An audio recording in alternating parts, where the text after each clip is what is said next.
Salut à tous, zoom cette semaine sur l'essai de la nouvelle star Peugeot 208.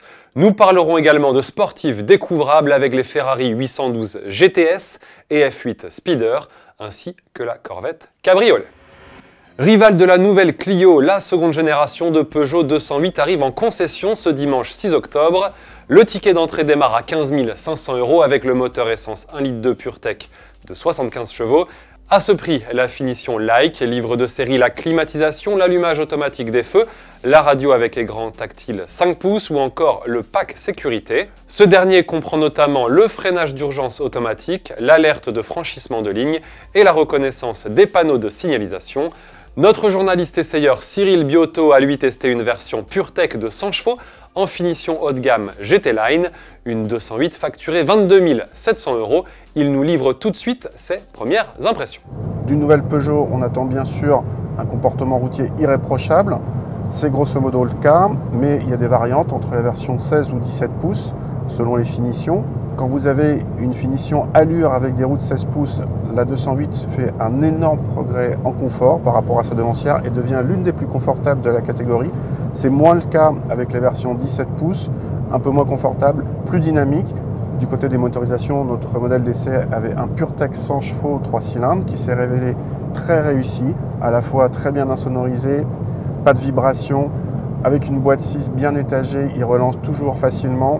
Notre journaliste déplore en revanche le manque d'espace aux places arrière malgré un allongement de la voiture de 7 cm à 4,05 m. Rappelons également que la nouvelle Peugeot 208 est disponible avec un troisième moteur PureTech de 130 chevaux, mais également avec un diesel de 100 chevaux. La version électrique i208 arrivera quant à elle en janvier 2020, ticket d'entrée à partir de 32 100 €, bonus de 6 000 € à déduire. En attendant, vous retrouvez notre essai complet sur le site de l'Autojournal. On passe maintenant à notre page sportive découvrable. Il aura fallu attendre 50 ans pour que Ferrari propose à nouveau un Roadster V12 à moteur avant.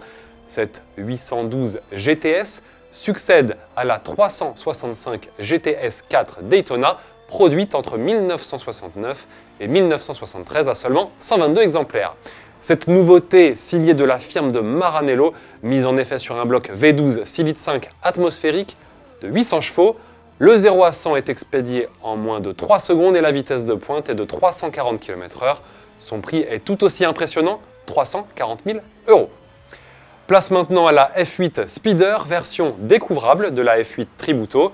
Comme la 812 GTS, le toit rigide s'ouvre ou se ferme en 14 secondes jusqu'à 45 km/h.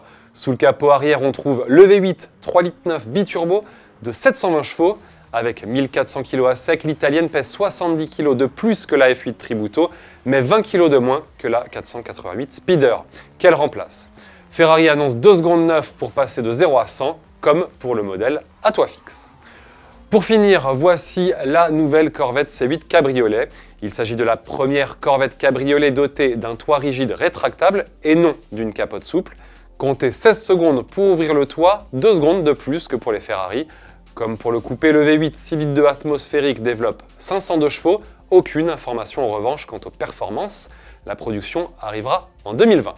Merci de nous avoir suivis et à la semaine prochaine.